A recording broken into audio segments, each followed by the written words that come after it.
Champions, welcome back. Biology booster with Priyanka ma'am. आपण आतापर्यंत काय बघितलो तर न्यूट्रिशन इन ॲनिमल्स बघितलो, त्यांचं डायजेशन बघितलो, ॲलिमेंटरी कॅनल बघितलो. आज आपण बघतोय त्याच मध्ये आहे जे की digestion in grass eating animals, त्यांनाच आपण म्हणतो रुमिनंट्स ॲनिमल्स. जे रवंथ करणारे प्राणी आहेत त्यांची आपल्याला आज डायजेशन बघायचे आहे.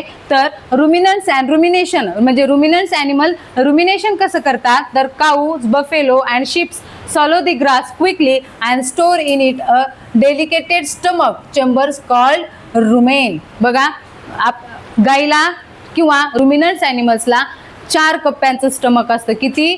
4 कप्प्यांचं स्टमक असतं. आणि ते कसं त्यांचं डायजेशन करतात ते आपण बघूयात. त्यांचे जे 4 कप्पे असतात ते असतात, पहिला आहे रुमेन, हा आहे दुसरा रेटिक्युलम, थर्ड आहे ओमॅसम आणि फोर्थ आहे अबोमॅसम. ठीक आहे, ही त्यांची सिक्वेन्स आणि हे त्यांचे 4 कप्पे आहेत. तर कर्ड फॉर्मेशन कुठं होतं? Food is partially digested in the rumen to form curd. बघा, रुमेन मध्ये काय होतं? फूड हे पार्शली डायजेस्टेड होतं. जेव्हा काऊ ग्रास खाते, ठीक आहे, जेव्हा काऊ ग्रास खाते, ती ईट करते, तेव्हा ते स्टमक मधून कुठे येतो? रुमेन मध्ये येतो. कुठे येतो हा? रुमेन. आणि हा रुमेन कसा आहे? सगळ्यात मोठा कंपार्टमेंट आहे, सगळ्यात मोठा चेंबर आहे रुमेन. कारण गाईला काय करायचं असतं? फास्ट फास्ट फास्ट, म्हणजे असा पटापट पटापट, इतर कोणत्या गाई तिचं अन्नच खाऊ नये. ठीक आहे, त्यामुळे ती फास्ट खाते आणि मग तिला वाटते की आपलं कंपार्टमेंट आता फुलफिल झालेलं आहे. मग ती काय करते? बास, पुरे. ठीक आहे, आता हिला दुसरेही काम करायचे, ते म्हणजे रवंथ. ठीक आहे, खाते आणि कर्ड मध्ये तिचं फॉर्म करतात. मग रुमिनेशन करत असताना the curd returns in to the mouth in a small lumps for through chewing. बघा, नंतर परत काय करते? हेच जे खाल्लेलं आहे की नाही, रफली खाल्लेलं अन्न म्हणजेच ग्रास, त्याचा फॉर्म कर्ड मध्ये होतो. ती लगेच माउथ मध्ये बॅग घेते, इथं घेते आणि ती शांत बसून झाडाखाली मस्त गाईच्या गोट्यामध्ये रवंथ करत असते, चगळत असते. अन्न आणखीन बारीक बारीक बारीक बारीक तुकड्यामध्ये रूपांतर करत असते आणि त्यालाच आपण काय म्हणतो? रुमिनेशन प्रोसेस म्हणतो. आता cellulose digestion, the specialised bacteria in rumen break down tough cellulose. बघा, गाय काय खाते? ग्रास खाते. ग्रास म्हणजे प्लांट्स मध्ये असतात सेल्युलोज.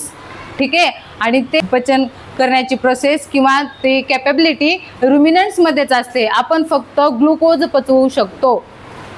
ठीक आहे, ग्लुकोज पचवू शकतो आणि त्या ग्रास मध्ये असतो सेल्युलोज. आणि सेल्युलोज पचन करण्यासाठी यांच्या स्टमक मध्ये एक स्पेशलाइज्ड बॅक्टेरिया असतात आणि ते बॅक्टेरिया त्यांना पचन क्रियेमध्ये मदत करतात. ठीक आहे, बघा, ओमॅसम इथं आहे आणि अबोमॅसम, ह्याला आपण ट्रू स्टमक म्हणतो. अबोमॅसमला काय म्हणतो आपण? True stomach. आणि पुढे ते इंटेस्टाईन कडे पाठवतात. And then what? काय होतं नंतर? अनवॉन्टेड किंवा गाईचं शेण बाहेर येतं, शरीराच्या बाहेर येतं. ती प्रोसेस आहे रुमिनंट्सची. 4 कप्प्यांमध्ये त्यांची प्रोसेस अशी सुरू होत असते. Next, okay, feeding and digestion in amoeba. ठीक आहे मॅडम, आपण सगळे डोळ्याला दिसणारे ॲनिमल्स बघितले. ठीक आहे, मग हा ॲमिबा आहे. हा मला माहिती आहे की ॲमिबा हा सिंगल सेल ॲनिमल आहे, युनिसेल्युलर आहे, एकाच पेशीने याचं शरीर बनलेलं आहे आणि ह्याला माउथ पण नाही आहे. माउथ नसलेला ॲनिमल डायजेशन करू शकतो. कसं मॅडम? कसं करू शकतो? प्रश्न आहे की नाही? मग आपण बघूयात युनिसेल्युलर डायजेशन कसं होतं. तर amoeba is a microscopic single celled organism. Microscopic single celled organism found in pond water with no fixed mouth or a digestive system.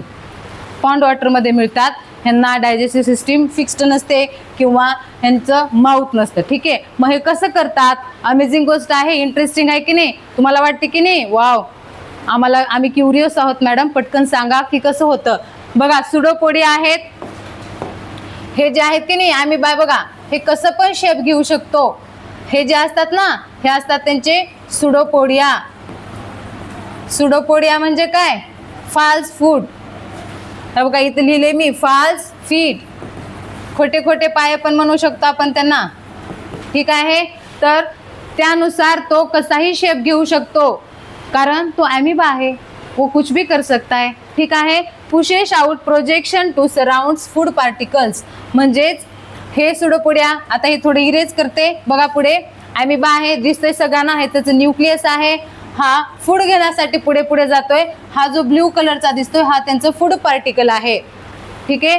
तो ॲमिबा काय करतो, फूड पार्टिकल्स जवळ जातो. तसं तसं त्याचे जे सुडोपोडिया आहे तो गोल करून त्या पार्टिकलला एनग्लफ करून घेतो, शरीराच्या आत ओढून घेतो, एनग्लफ करून घेतो, त्या फूड वॅक्युअल मध्ये ठेवतो त्याला. ही प्रोसेस आहे पहिली वाली, माउथ मध्ये घेण्याची प्रोसेस आहे इंजेक्शन. बघा हा युनिसेल्युलर असून सुद्धा होलोझाइक प्रोसेस करतो. म्हणजे 5 स्टेप्स जे की आपण मगा शिकलोय, इंजेक्शन, डायजेशन, ॲब्झॉर्प्शन, ॲसिमिलेशन आणि इजेक्शन, जे की शरीराच्या बाहेर टाकण्याची प्रोसेस आहे.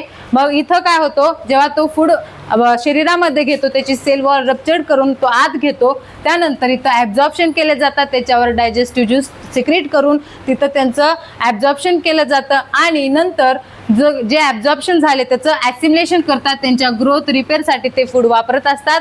आणि शेवटी आहे इजेक्शन, आणि ते काय करतात, जे अनवॉन्टेड आहे तसंच त्यांची सेल वॉल रप्चर करून हे अनवॉन्टेड फूड मटेरियल्स ते काय करतात, बाहेर टाकतात. अमेझिंग आहे की नाही. म्हणजे डोळ्याला न दिसणारा ॲनिमल्स किंवा ऑर्गॅनिझम ज्याला आपल्याला अंडर दी मायक्रोस्कोप खाली बघावं लागतं, तो सुद्धा ह्या 5 स्टेप्स फॉलो करतो आणि मग त्याचं डायजेशन कंप्लीट होतं. मजेशीर आहे की नाही.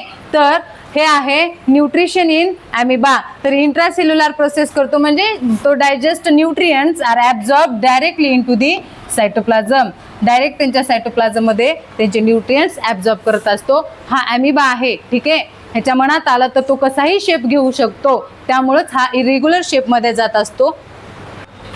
तर आपण ज्याची आतुरतेने वाट बघत होतो ते आहेत आपले PYQ, प्रिव्हियस इयर क्वेश्चन. आतापर्यंतच्या बघितलेल्या थिओरीवर PYQ कसे येतात किंवा कोणत्या कॉम्पिटेटिव्ह एक्झाम मध्ये तो प्रश्न कसा फिरून विचारतात ते पाहणार आहोत. बघा, which component of gastric juice is the human stomach protecting inner lining from the action of hydrochloric acid under the normal condition. हा प्रश्न NSO 2021 परीक्षेमध्ये आलेला आहे.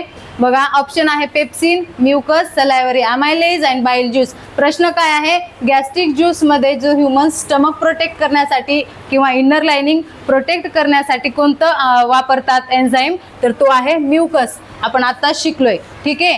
तो हायड्रोक्लोरिक ऍसिड ब्लेड सारख्या हार्ड सबस्टन्सला सुद्धा डिझॉल्व करू शकतो, तर आपल्या स्टमकला सुद्धा तो इजा पोहोचू शकतो. त्यासाठी हा म्युकस असतो जो आपल्या स्टमकला प्रोटेक्शन करत असतो. ओके. सेकंड क्वेश्चन आहे आपला, bile juice is produced by liver and plays a crucial role in the digestion of fat. कुणाचं, बघा, बाईल ज्यूस हा फॅट डायजेशन करण्यासाठी मदत करतो आहे. तर where is the juice store before release in to the small intestine.